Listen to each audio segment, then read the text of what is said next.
أما بعد فأعوذ بالله من الشيطان الرجيم.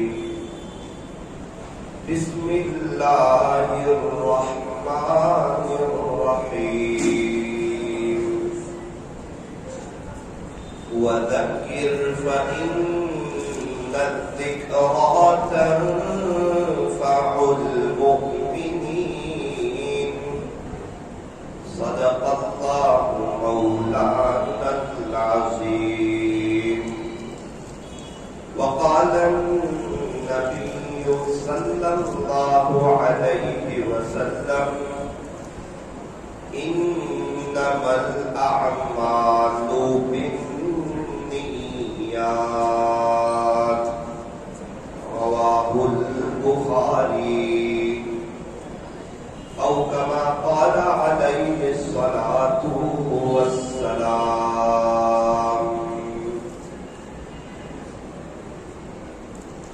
بزرگان محترم اور عزیز نوجوانوں، ماں باپ کے لیے دو وقت بڑے خوشی کے ہوتے ہیں. ماں باپ کے لیے دو وقت بڑے خوشی کے ہوتے ہیں.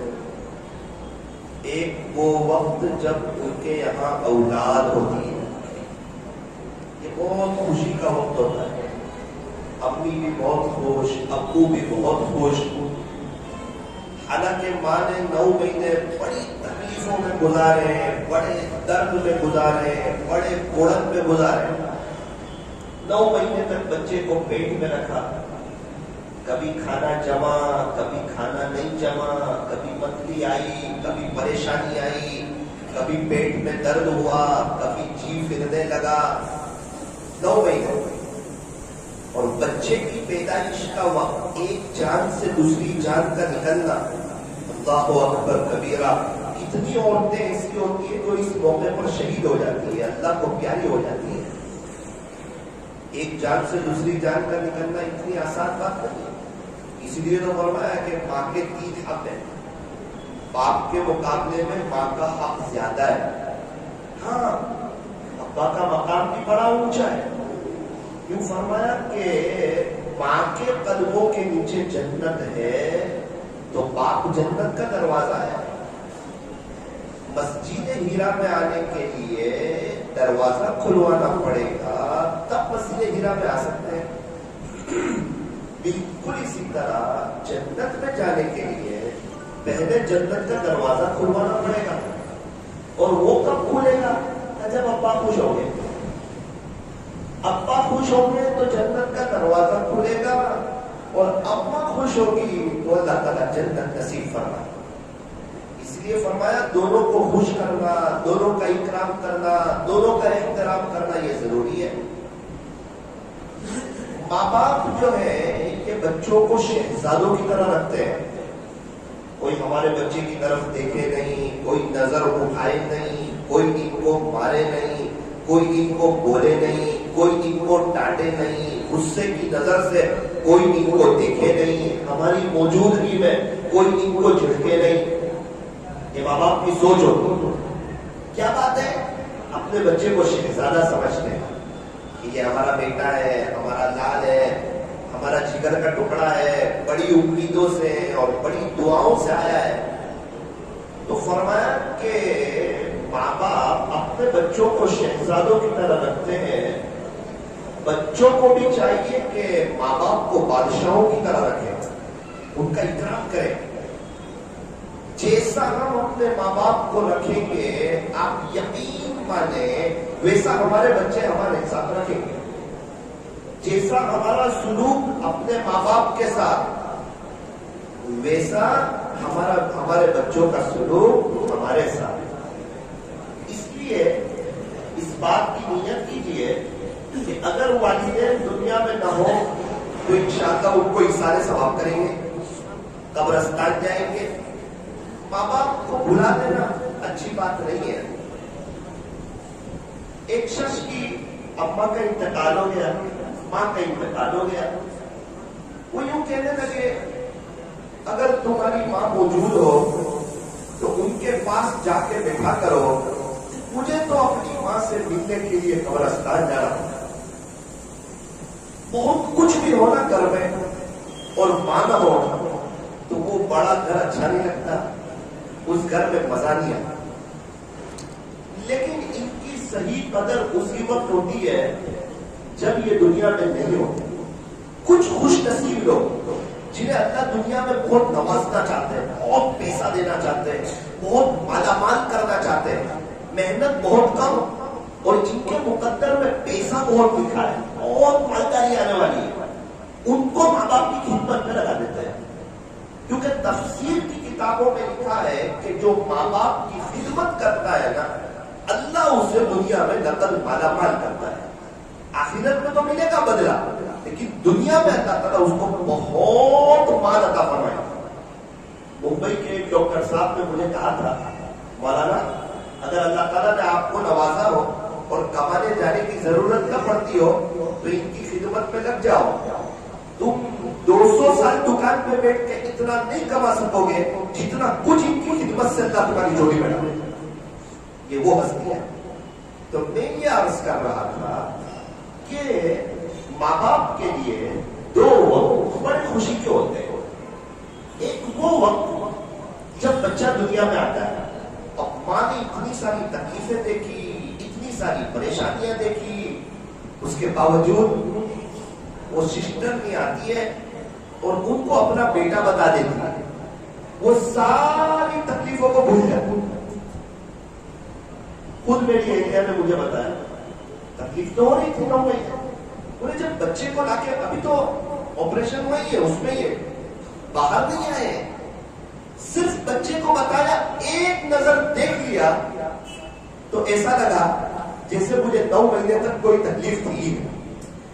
حالانکہ اب محنت کرنی ہے, اب غسل کرانا ہے, اب گندگیوں کو صاف کرنا ہے, ابو کو محنت کرنی ہے, ابھی سب کو مٹھائی کھلانی ہے, بچوں کے کپڑے لانے ہیں, ہائٹ بڑھتی جائے گی تو کپڑے بڑے لانے پڑیں گے, اسکول کی فیس دینی پڑے گی, سارا نظام, سارے خرچے لگے ہوئے ہیں. لیکن اس کے باوجود بابا خوش ہے. ہمارے یہاں بچے کی ولادت ہوئی. فرمایا اے انسان, جب تو پیدا ہوا تھا تو رو رہا تھا, سب مسکرا رہے تھے, مٹھائیاں تقسیم ہو رہی تھی. زندگی ایسی گزار کر کے جا کہ جب تو جا رہا ہو تو تو مسکرا رہا ہو, دنیا رو رہی ہو, اور ایصال ثواب کے تحفے اور مغفرت کے تحفے تیرے مقدر میں آ رہے ہو, اور تیری قبر سنور رہی ہو, اور اللہ خوش ہو, اور تیری اپنے اللہ سے, اپنے خالق سے, اپنے مالک سے, اپنے پالنہار سے ملاقات ہونے والی ہو. اسی کو تو کہا تحفۃ المؤمن الموت, کہ موت مومن کے لیے تحفہ ہے, ہدیہ ہے. موت بہت بڑی نعمت, بہت بڑی نعمت موت. کیوں نعمت کا موت آئی؟ اللہ راضی ہے, آگے بہار ہی بہار. اب اللہ کا دیدار, اللہ کے نبی کا دیدار, صحابہ کا دیدار, پریشر نہیں, تکلیف نہیں, ہارٹ کا درد نہیں, کمر کا اور گھٹن کی تکلیف نہیں, کمانے جانے کی ضرورت نہیں, پیٹ بھرنے کی ضرورت نہیں, واش روم جانے کی ضرورت نہیں. دنیا کے جھمیلے ختم, دنیا کے ٹینشن ختم, یہ دوائیوں کی دوڑ ختم, یہ بڑھاپا ختم. اب جو ہے جوانی, اور اللہ اکبر, جنت میں تو پھر وہ جنت کی جوانی, وہ جنت کی نعمتیں, وہ جنت کی بہاریں, اور وہ جنت کے پھل فروٹ, اور وہ جنت کے میوے, اور وہ جنت میں مچھلیوں کے کباب, اور وہ جنت کے بازار, اور وہ جنت کے محلات اور بالا خانے جن کے نیچے سے نہریں بہتی ہوگی. اور انسان کو ایسی جگہ پر فیملی یاد آتی ہے. خدا نے حوروں کا نظام چلایا, اور حوریں ایسی کہ اگر اپنی ایک کلائی دنیا کی طرف بتا دے پوری دنیا روشن ہو جائے, اور اگر تھوک دے سمندر کے پانی میں تو کھارے پانی میٹھے ہو جائے. اللہ تعالیٰ یہ سب بیان کر کے ہمیں سمجھا رہے ہیں, ارے لوگوں, یہ دنیا میں تمہیں ہم نے اپنی عبادت کے لیے بھیجا ہے, تم دنیا میں مجھے راضی کر کے آنا, دنیا میں تمہیں چین سکون دوں گا, دنیا تمہاری قدموں میں ڈالوں گا, تمہاری بیوی تمہاری آنکھوں کی ٹھنڈک بنے گی, بچے تمہارے فرما بردار بنیں گے, اللہ کی زمین پہ تمہیں مزہ آئے گی. اور خدا نہ خواستہ سب سمجھ میں آئے، دوست احباب سمجھ میں آئے، موبائل سمجھ میں آیا، انٹرنیٹ کی فراوانی سمجھ میں آئے، یہ ہیرو لوگ، کرکٹر لوگ، ڈانس کرنے والے، وہ اللہ کے نبی کے طریقوں سے امت کو ہٹانے والے، امت کو رنگیلی دنیا کی طرف متوجہ کرنے والے، یہ سب بھی سمجھ میں آئے۔ اپنا کاروبار، اپنا بزنس، اپنی فیملی، اپنا مکان، اپنا گھر سب سمجھ میں آیا۔ اگر نہیں سمجھ میں آیا تو وہ اللہ جس نے ہمیں پیدا کیا، جس نے ہمیں زندگی دی، جو ہمیں موت دے گا، جو ہمیں دوبارہ زندہ کرے گا، جس نے ہمیں خوشیاں بتائی، صحت دی، تندرستی دی، جو سانس دے رہا ہے، ہمارا ہارٹ صحیح کام کر رہا ہے، اس نے کڈنی فیل نہیں کی ہے، پتھری کا درد نہیں کیا ہے، ہارٹ اٹیک نہیں آیا ہے، ہمیں جیلوں میں بند نہیں رکھا ہے، ہمیں آئی سی یو روم میں نہیں رکھا ہے، بلکہ صحت، تندرستی، عافیت، عزت، جوانی، پیسے کی ریل بیل، وہ خدا ایسا ہے جو ہماری ایک وقت کی چائے بھی آگے پیچھے نہیں کرتا ہے۔ اللہ کی ساری نعمتیں کھا کر، اسی کی زمین پہ چل کر، اسی کی دی ہوئی نعمتوں سے فائدہ اٹھا کر سب سمجھ میں آئے۔ اگر اللہ ہی سمجھ میں نہ آیا تو میرے عزیزو پھر یہ زندگی تنگ ہو جاتی ہے، پھر یہ زندگی تنگ ہو جاتی ہے، پھر یہ زندگی ضائع ہو جاتی ہے، مزہ نہیں آتی اللہ کی زمین پر۔ ہاں جب ابو ناراض ہو نا تو ابو کے گھر میں اچھا نہیں لگتا، جب اللہ ناراض ہو پھر اللہ کی زمین میں اچھا نہیں لگتا۔ کیا کریں؟ ابو ناراض ہے، کیا کریں؟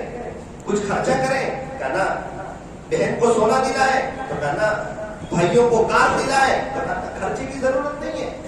پھر کیا کریں؟ کہتے ابو گھر میں بیٹھے ہوئے ہیں، جا تھوڑا سا ڈانٹیں گے تجھے، کیوں ایسا کیا؟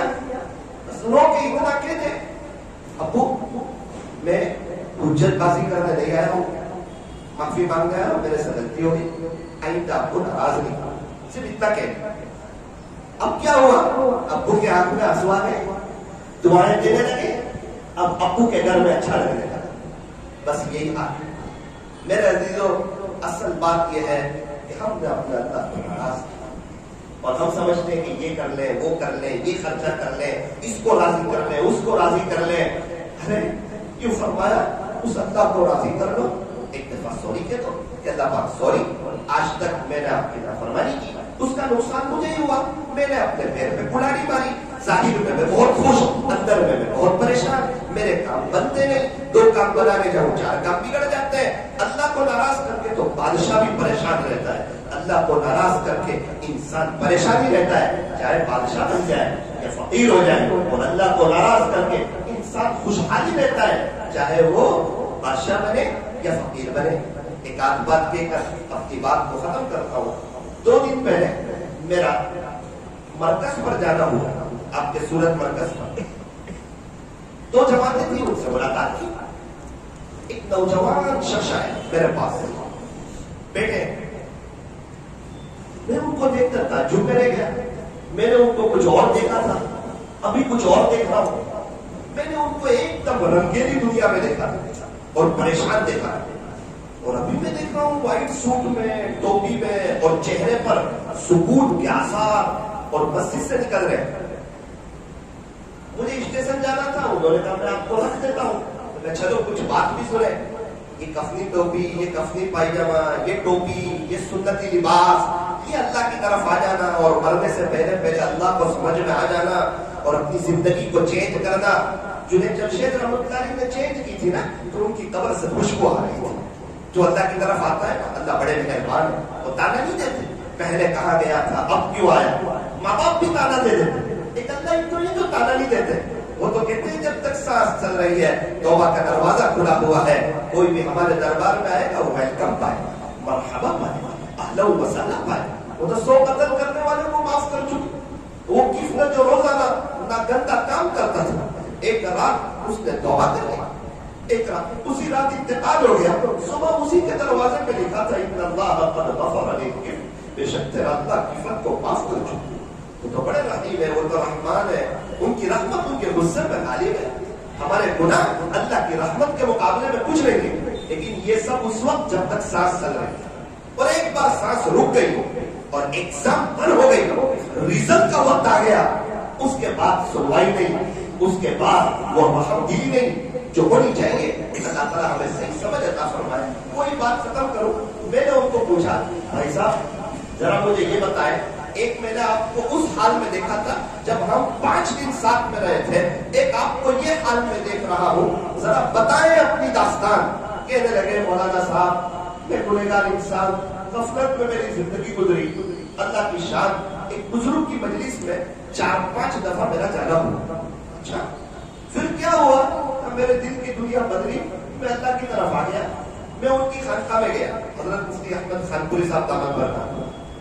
27 رمضان کو حضرت نے کہا کہ دیکھو ابھی تو آپ نے یہاں بہت نیک کام کیے ہیں، اللہ کو راضی کیا ہے، آپ کو سکون مل رہا ہے، اب گھر جا کے چینج مت ہو جائے، ورنہ پھر بے چینی، پھر پریشانی، پھر حالات، پھر تکلیف۔ 7 دن گزارے تھے اللہ کی طرف، آگے بھی اللہ کی طرف آ جانا، اور دوستوں کے چکر میں نہ پڑنا، ان کی وجہ سے اللہ کے نبی کو ناراض کر کے اپنی قبر کو جہنم کا گھڑا نہ بنا لینا۔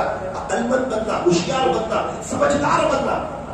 وہ بات آ کے میرے دل پہ لگی، میں آیا، میں نے اپنے کفنی پائجامے سلائے، میں اللہ کے سامنے رونے لگا، تڑپنے لگا کہ اللہ اب میں آپ کا ہونا چاہتا ہوں، اب میں دنیا والوں کا نہیں، اب میں پیسوں کا نہیں، اب میں دوستوں کا نہیں، اب میں چیزوں کا نہیں، اب میں موبائل کا نہیں، اب میں رنگیلی دنیا کا نہیں، میں اور آپ، میں اور آپ، میں اور آپ، بادشاہ تو آپ ہیں، سارے خزانے تو آپ کے پاس ہیں، مجھے عزت تو آپ نے دی ہے، زندگی تو آپ نے دی ہے، اللہ اب میں آپ کا ہونا چاہتا ہوں۔ کہنے لگے اللہ تعالیٰ نے میری لاج رکھی، میں نے قرآن پڑھنا شروع کیا، مولانا پھر میں نے حفظ شروع کیا، اللہ کی شان، اللہ نے مجھے حافظ بنا دیا۔ میں ابھی کیا کرتے ہو؟ کہنے لگے ابھی میں صبح کی نماز کے بعد 1.5 پارہ پڑھتا ہوں، ظہر کے بعد مرکز میں 1.5 پارہ پڑھتا ہوں، مغرب کے بعد 1.5 پارہ پڑھتا ہوں، عشاء کے بعد 1.5 پارہ پڑھتا ہوں، کوشش کرتا ہوں گناہوں سے بچ کے اپنی زندگی گزاروں۔ میں نے کہا آپ کی نوکری کا کیا ہوا؟ کہنے لگے اللہ کی غلامی سے آیا، خدا نے مجھے لوگوں کی نوکریوں سے آزاد کر دیا، میرے خود کا اتنا بڑا اللہ نے مجھے بزنس دے دیا، مجھے تو پتا نہیں تھا، میں تو حالات میں تھا، تکلیفوں میں تھا، اللہ نے کہا نا تو چل کے میں دوڑ کے آؤں گا، میں آیا اللہ کے پاس، اللہ نے اتنا بڑا بزنس دے دیا، کبھی مجھے موبائل بند کرنا پڑتا ہے، کئی لوگوں کی وجہ سے میری آخرت برباد نہ ہو جائے۔ او میرے عزیزو، سگرام پورا والو، مسجد ہیرا والو، اے ثاقب تم ہو، اگر ہم اللہ کی طرف آئیں گے نا اللہ تعالیٰ ہمیں ضائع نہیں کریں گے۔ یہ نکاح کی مجلس کا ایک بہت بڑا پیغام ہے کہ میں اور آپ سنتوں پر آ جائیں۔ تو یہ ایک وقت جب ماں باپ خوش ہوتے ہیں، اور دوسرا وہ وقت جب اپنے بچوں کی شادی ہوتی ہے، اس وقت ماں باپ بڑے خوش ہوتے ہیں اور یوں سمجھتے ہیں کہ آج ایک بہت بڑا فرض ادا ہو گیا۔ بس جن کی شادی ہو چکی ہے، جن کی ہو رہی ہے دلہے میاں، یا ہم لوگ سب، میں کہنا چاہتا ہوں امی کا بھی اکرام کریں، اپنی بیوی کا بھی احترام کریں، کیونکہ ماں دنیا میں لانے کا ذریعہ بنی اور بیوی سب کو چھوڑ کر کے ہمارے پاس آئی۔ فجر کی 2 رکعت سنت گھر پڑھے، فرض نماز مسجد میں آ کر پڑھے۔ فتاوی تاتان خانیہ میں لکھا ہے جو شخص فجر کی 2 رکعت سنت گھر پڑھتا، فرض نماز مسجد میں آ کر پڑھتا، اللہ اس کے گھر کے جھگڑوں کو ختم فرما دیتے ہیں۔ ایک مرتبہ بیان میں نے یہ بات کہی، ایک شخص میرے پاس آئے، کہنے لگے مولانا آپ نے جو بات کہی نا 35 سال سے اس میں عمل کر رہا ہوں، 35 ایئرس، 2 رکعت سنت گھر پڑھتا، فرض نماز مسجد میں آ کے پڑھتا۔ میں نے کہا کیا فائدہ ہوا؟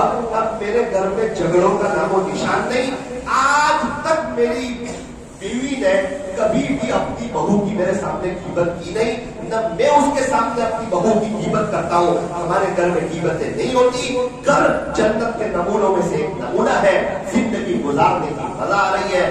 پورا مجمع نیت کریں، انشاءاللہ فجر کی 2 رکعت سنت گھر پڑھیں گے، فرض نماز مسجد میں آ کے پڑھیں گے، اللہ ہمارے گھر کے جھگڑوں کو ختم فرما دیں گے۔ بیوی سب کو چھوڑ کے آتی ہے، شوہر کو چاہیے کہ غصہ کرنا چھوڑ دے، شوہر کو چاہیے کہ غصہ کرنا چھوڑ دے۔ میاں بیوی ایک دوسرے کی قدر کریں، ایک دوسرے کی برائی کرتے ہیں، انتقال ہو جائے تو سب سے زیادہ روتے ہیں۔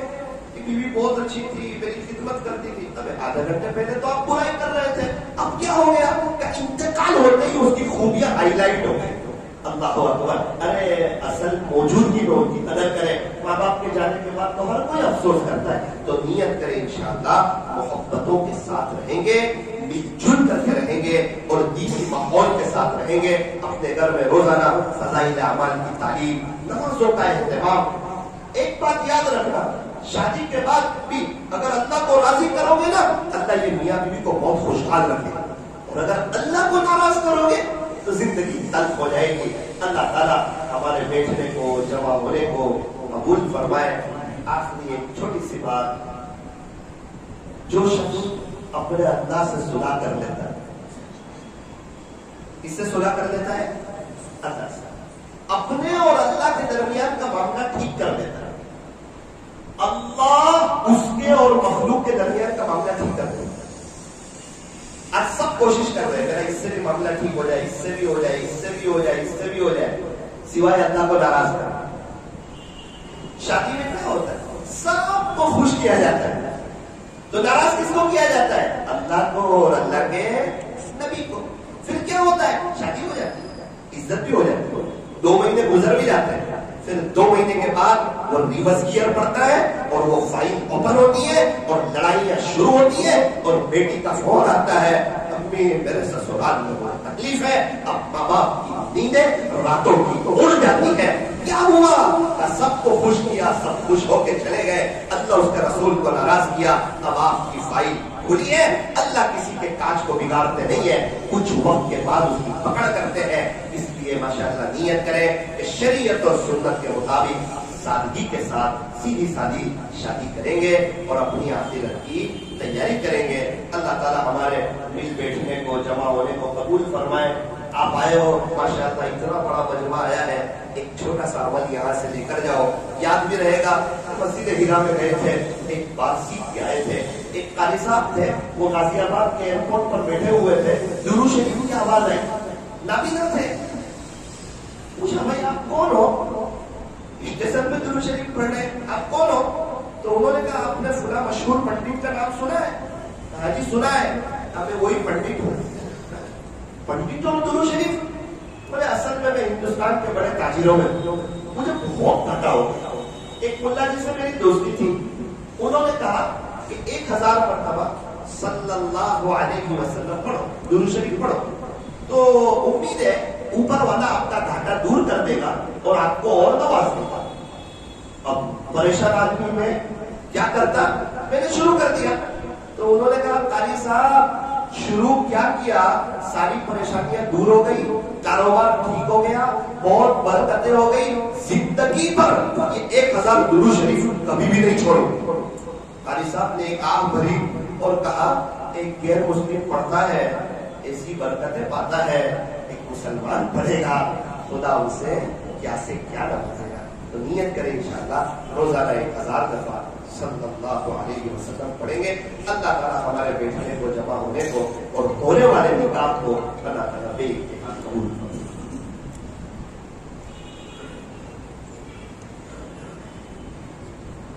ہدایت اللہ محمد حسین, ترنم محمد عرفان,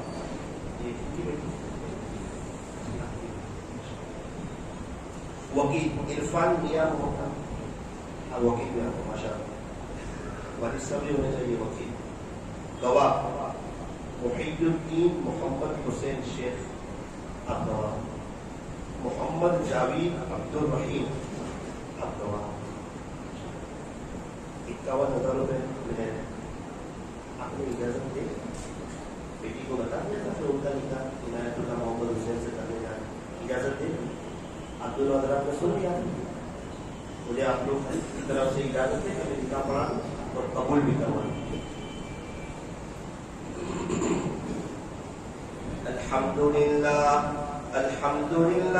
حمدا كثيرا طيبا مباركا فيه كما يحب ويرضى.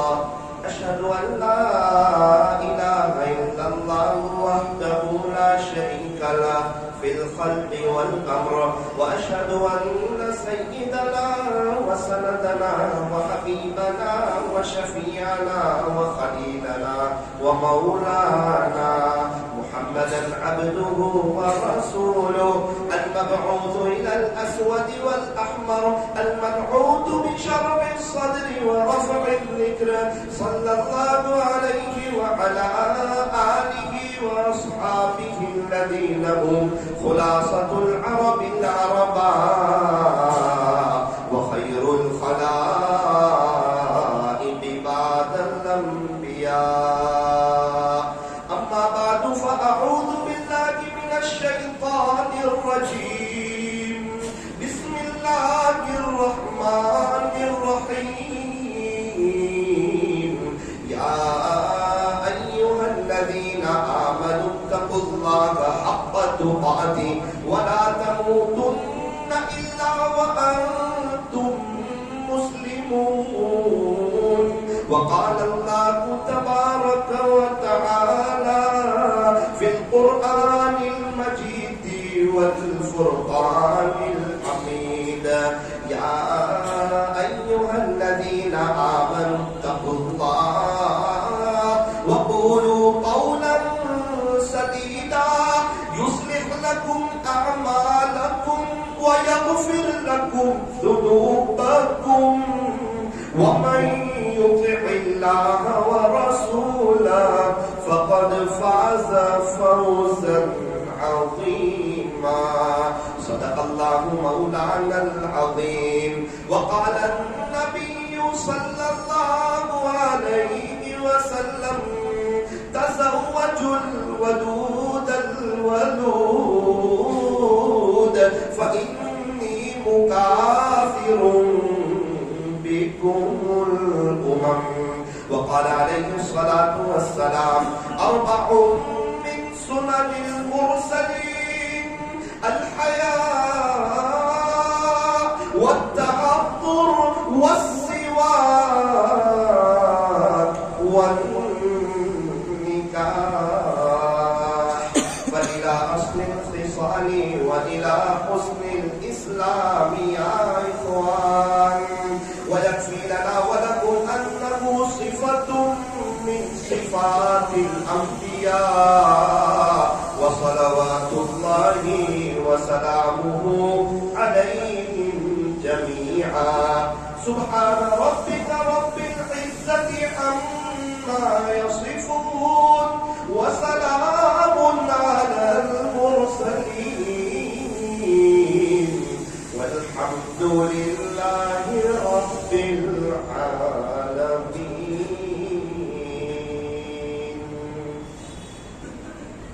جی جڑے میں آپ سنیے عنایت اللہ محمد حسین بھائی.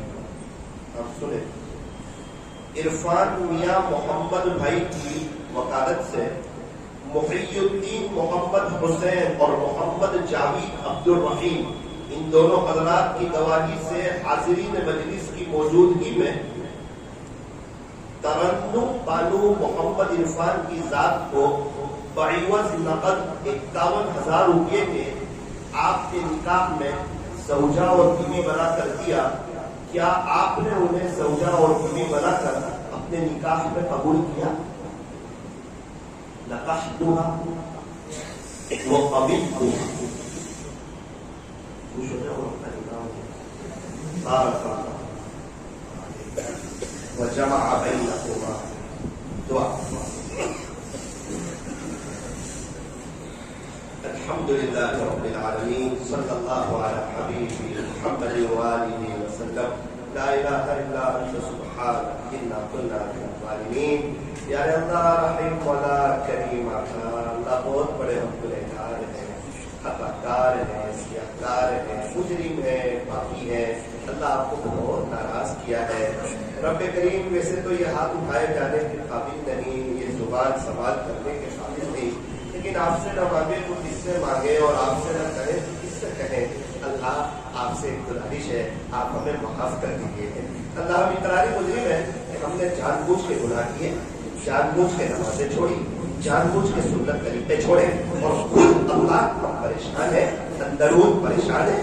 لوگ ہمیں خوشحال سمجھتے ہیں، دنیا بھی برباد ہو رہی ہے، آخرت بھی برباد ہو رہی ہے، اللہ کے نبی بھی ناراض ہو رہے ہیں، سنتوں کو ہم توڑ رہے ہیں، آپ کے حکموں کو ہم چھوڑ رہے ہیں.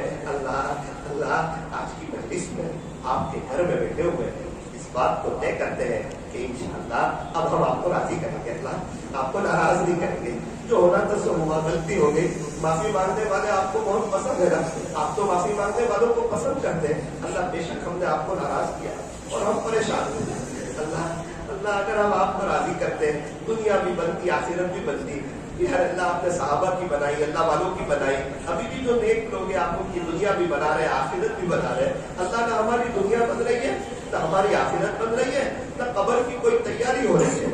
اللہ جی 3 دن پہلے ایک شخص کا مجھے فون آیا اور کہنے لگے کہ مولانا میرے بھائی کی بیوی 24 سال کی عمر انتقال ہو گیا، چھوٹے چھوٹے بچے ہیں 7 سال کے، میں نے تسلی دی کہ اللہ تعالیٰ ان کی مغفرت فرمائے۔ کہنے لگے گزشتہ کل ایک عجیب نظارہ ہو گیا، کیا ہوا؟ کہا کہ مولانا ان کے چھوٹے چھوٹے بچے ان کے ابو قبرستان گئے تو اس کے سر کے پاس سے 3 سانپ باہر آ گئے۔ 3 دن پہلے کی داستان ہمارے قریب، 3 سانپ باہر آ گئے تو سانپ ادھر ادھر بھاگتے نہیں، جب لوگ آتے ہیں تو اندر چلے جاتے ہیں، تو ہم نے وہ سوراخ بند کر دیا، پھر وہ جگہ پوری اندر تک خالی ہو گئی، اس لڑکی کا چہرہ دکھنے لگا، ہمت کون کرے، مٹی کون ڈالے، پھر جب دور جاتے 2-3 سانپ باہر آ جاتے ہیں، کتنی بھی کوشش کرے وہ باہر نہیں جاتے، اندر ہی اس کے سر کی طرف چلے جاتے ہیں۔ اللہ جی ہم تو ایسے جی رہے جیسے مرنا ہی نہ ہو، قبر کی لائف ہی نہ آنے والی ہے، دیکھا جائے گا دوستوں کے نشے میں، جوانی کے نشے میں کیا کر رہے ہیں، آپ ہی کو ناراض کر رہے ہیں، اپنی آخرت برباد کر رہے ہیں، بیوی بھی ہم سے ناراض، بچے بھی ناراض، ماں باپ بھی ناراض، وجہ کیا کہ اللہ کو ہم نے ناراض کیا، اللہ نے سب کو ہم سے ناراض کرا، ورنہ جنہوں نے اللہ کو خوش کیا ہے، اللہ کو راضی کیا ہے، اللہ کی طرف آئے ہیں، اللہ نے ان کے چہروں میں سکون کے آثار دیے، ان کے دلوں میں طمانینت دی، ان کے کاموں کو سمیٹ دیا، ان کی پریشانیوں کو دور کر دیا، ان کی بیوی کو ان کی آنکھوں کی ٹھنڈک بنایا، ان کے بچوں کو ان کا فرما بردار بنایا۔ اللہ ہمیں بھی دین سمجھ میں آ جائے، آپ سمجھ میں آ جائے، آپ کے نبی سمجھ میں آ جائے، سنت طریقے سمجھ میں آ جائے، اور ہم لوگ سب کیا چھوٹے کیا بڑے کیا جوان کیا بوڑھے، ہم لوگ سب اللہ آج کی مجلس میں توبہ کر کے اپنی زندگیوں کو پلٹ ڈالیں۔ اللہ آپ ایسے فیصلے فرما، ہونے والے نکاح کو اپنی بارگاہ میں قبول فرما، دونوں میاں بیوی میں خوب محبت نصیب فرما، دونوں خاندانوں میں خوب محبت نصیب فرما، آپس کی حق تلفیوں سے ان کی حفاظت فرما، میاں بیوی کو نیکی کے کاموں میں ایک دوسرے کا معاون بنا، اے اللہ ایک دوسرے کی خدمت کرنے کی، احترام اور ادب کرنے کی اور ایک دوسرے کی خوبیاں دیکھنے کی توفیق عطا فرما، دونوں میاں بیوی کو دیندار بنا، دونوں خاندانوں کو دیندار بنا، اے اللہ ان کی نسلوں میں دین کے داعی اور تیرے اولیاء پیدا فرما، ان کی پریشانیوں کو دور فرما، نظر بد سے ان کی حفاظت فرما، برکتوں والی حلال روزی عطا فرما، شادی بہت بہترین طریقے پر عافیت سے پورا کام کاج آسان ہو جائے عزتوں کے ساتھ، اللہ ایسے فیصلے فرما، حاسدین کے حسد سے، ظالمین کے ظلم سے، شرارت کرنے والوں کی شرارت سے، فطروں سے، جادوگروں کی جادوگری سے، بدخواہوں کی بدخواہی سے، برا چاہنے والوں کی بری چاہت سے، بری نظر سے دیکھنے والوں کی بری نظر سے، اے اللہ دونوں میاں بیوی کی اور ہم تمام کی حفاظت فرما، جن کے اولاد نہیں ان کے نیک صالح اولاد کا فرما، جن کی اولاد نافرمان ہے اللہ ان کو فرما بردار بنا دے، اے اللہ ہمیں اور ہمارے بچوں کو نیک صالح بنا دے، قبر کے عذاب سے بچا لے، آخرت بنانے کی توفیق عطا فرما، 5 وقت کی نماز، رب کریم فجر کی نماز، فجر کی نماز میں اللہ فجر کی نماز میں بستر ہمیں اٹھال دے اور ہم سجدہ کر کے قبر کی میٹھی نیند کی فکر کریں، اللہ ایسے فیصلے فرما، اللہ ہم تمام کو برکتوں والی حلال روزی عطا فرما، ہماری پریشانیوں کو دور فرما، چین سکون اطمینان اور امن و امان عطا فرما، صلی اللہ تعالی علی خیر خلق محمد و آلہ و اصحابہ اجمعین برحمتک